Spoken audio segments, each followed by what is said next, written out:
নমস্কার শ্রোতা বন্ধুরা, মন ছুঁয়ে যাই ইউটিউব চ্যানেলে আপনাদের সকলকে স্বাগত জানাই। নতুন নতুন গল্প আপনাদের শোনাবো। গল্প ভালো লাগলে লাইক করবেন, আর খুব ভালো লাগলে অন্যদের শেয়ার করবেন ও চ্যানেলটি সাবস্ক্রাইব করতে ভুলবেন না। শুরু করছি আজকের গল্প, ছদ্মবেশী।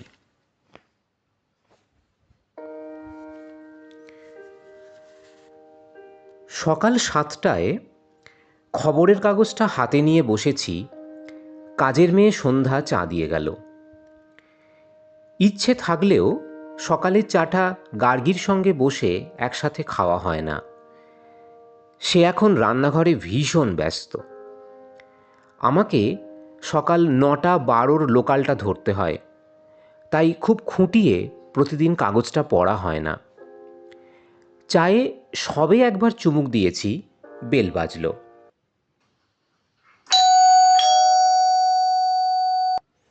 সন্ধ্যা এ সময় রান্নাঘরে ব্যস্ত, অগত্যা আমাকেই উঠতে হলো।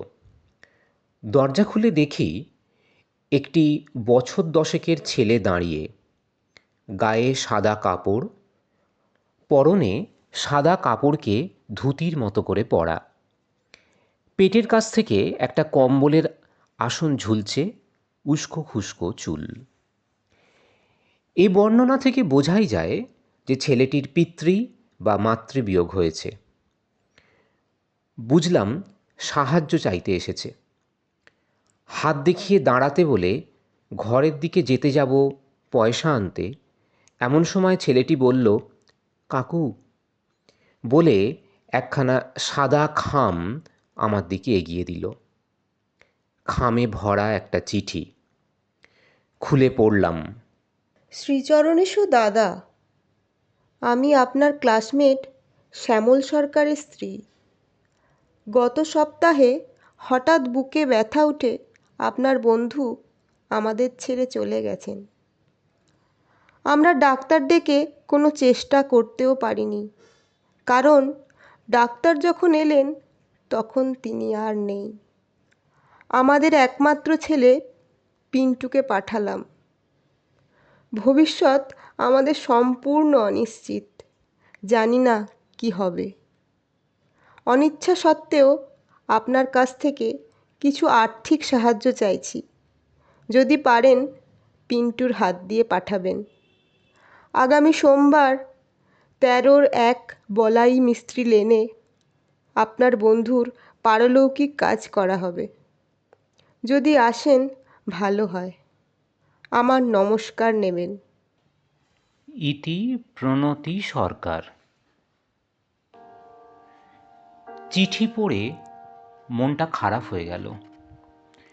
শ্যামলের মুখটা মনে পড়ছে। এই তো সেদিন বাসে দেখা হয়েছিল। আর্থিক অবস্থা বরাবরই ওর খুব খারাপ ছিল। একটা মারোয়াড়ি ফার্মে কি একটা ছোটোখাটো কাজ করত। বহুবার বলেছে ওর বাসায় একবার যেতে। যাব যাব করে আর যাওয়া হয়ে ওঠেনি। শুনেছিলাম একটা টালির চালের ভাড়া ঘরে খুব কষ্ট করে থাকে। ওকেও বহুবার আসতে বলেছিলাম আমার বাড়ি, আসেনি। বোধহয় লজ্জা পেত।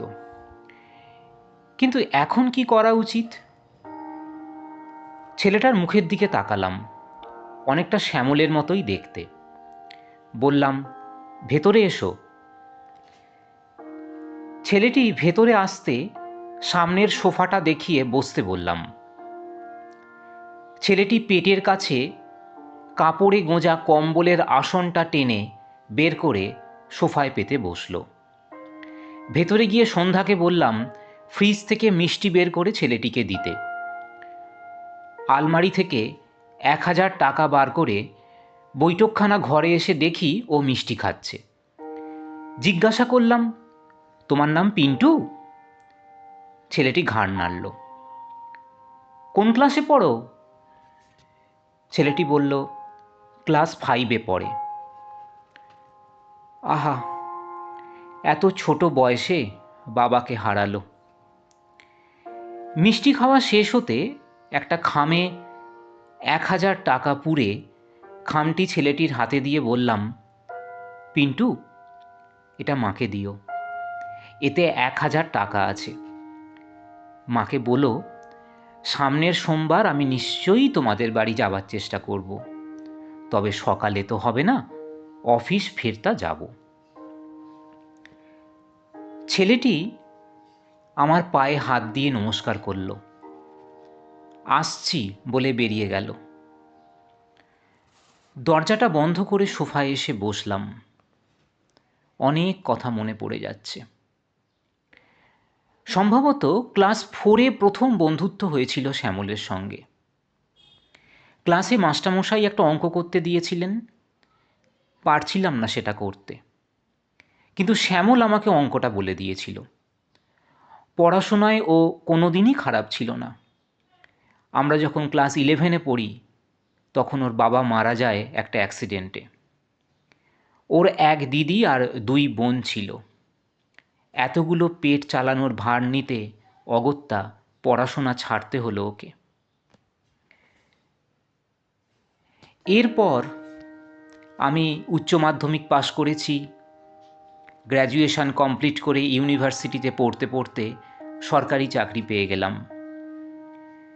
অনেক দিন পরে অফিস যাওয়ার পথে বাসে একদিন শ্যামলের সঙ্গে দেখা। আমি ওকে দেখিনি, ওই আমাকে দেখে চিনেছিল। তখন ওর ছেলে খুব ছোট। এরপর প্রায়ই ওর সঙ্গে বাসে দেখা হতো, কিন্তু ওর যে হার্টের ট্রাবল ছিল সে কথা তো ও আমাকে বলেনি। হয়তো হঠাৎই খাওয়া দাওয়ার গণ্ডগোল থেকে এই বিপর্যয় হলো। সন্ধ্যা এসে বলল, দাদা, চান করতে যাবেন না? বৌদি জিজ্ঞাসা করছে। স্নান সেরে খাওয়া দাওয়া করে অফিস গেলাম বটে, কিন্তু সারা দিন শুধু শ্যামলের কথাই ভেবেছি। বারবার পিন্টুর মুখটা মনে পড়ছিল। জানি না ওদের দিন এখন কিভাবে কাটবে। সোমবার অফিস যাওয়ার সময় গার্গীকে বলে গেলাম যে আজ আমার ফিরতে দেরি হবে, একটু শ্যামলের বাসা হয়ে ফিরব। অফিস থেকে বেরিয়ে একটা রজনীগন্ধার মালা আর কিছু মিষ্টি কিনলাম। শ্যামলের বাড়ি হাওড়ায়। হাওড়া স্টেশনে এসে বাসে উঠলাম। জানলার ধারে সিটটা খালি পেয়ে বসলাম। আজকাল ঠাসাঠাসি ভিড় না হওয়া পর্যন্ত বাস ছাড়ে না। বাসে জানলার ধারে বসে শুধু আকাশ পাতাল ভেবেছি।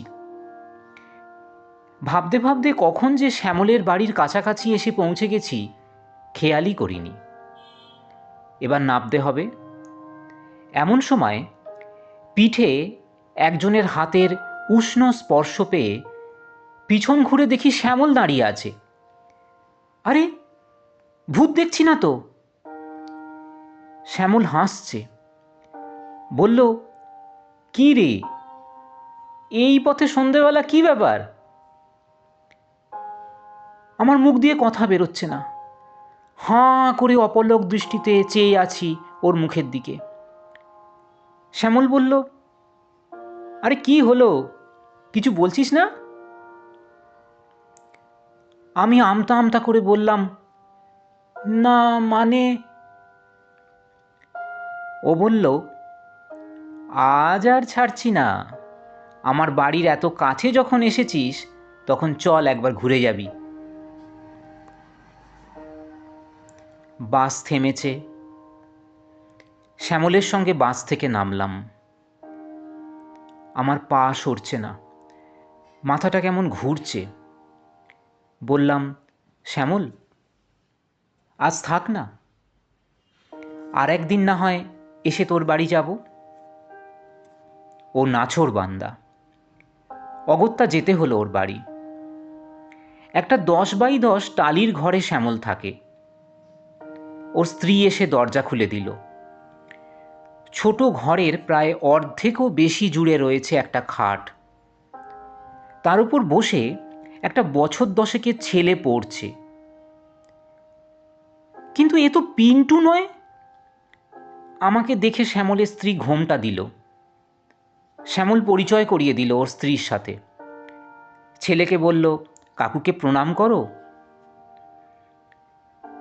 খাটের পাশে রয়েছে সেলাই মেশিন, তার উপর এক গাদা জামা কাপড় ডাঁই করে রাখা রয়েছে। বুঝলাম অভাবের সংসারে এই সেলাই মেশিন অনেক সাহায্য করে। হাতের মিষ্টির বাক্সটা শ্যামলের স্ত্রীর হাতে দিলাম। মালাটা বিছানার ওপর রাখতে শ্যামল বলল, মালা কিনেছিস কার জন্য? মুহূর্তে কথা ঘুরিয়ে ওর ছেলেকে বললাম, তোমার নাম কি? বলল, সুপ্রতীক। শ্যামল পেট ভর্তি করে খাইয়ে তবে ছাড়ল আমাকে। ওর বাড়ি থেকে বের হতে বেশ রাত হয়ে গেল। হাঁটতে হাঁটতে এগিয়ে গেলাম বাস স্টপের দিকে। হাতে রয়েছে প্লাস্টিকে মোড়া রজনীগন্ধার মালা। 13-র এক বলাই মিস্ত্রি লেনের খোঁজ করার আর প্রয়োজন বোধ করিনি।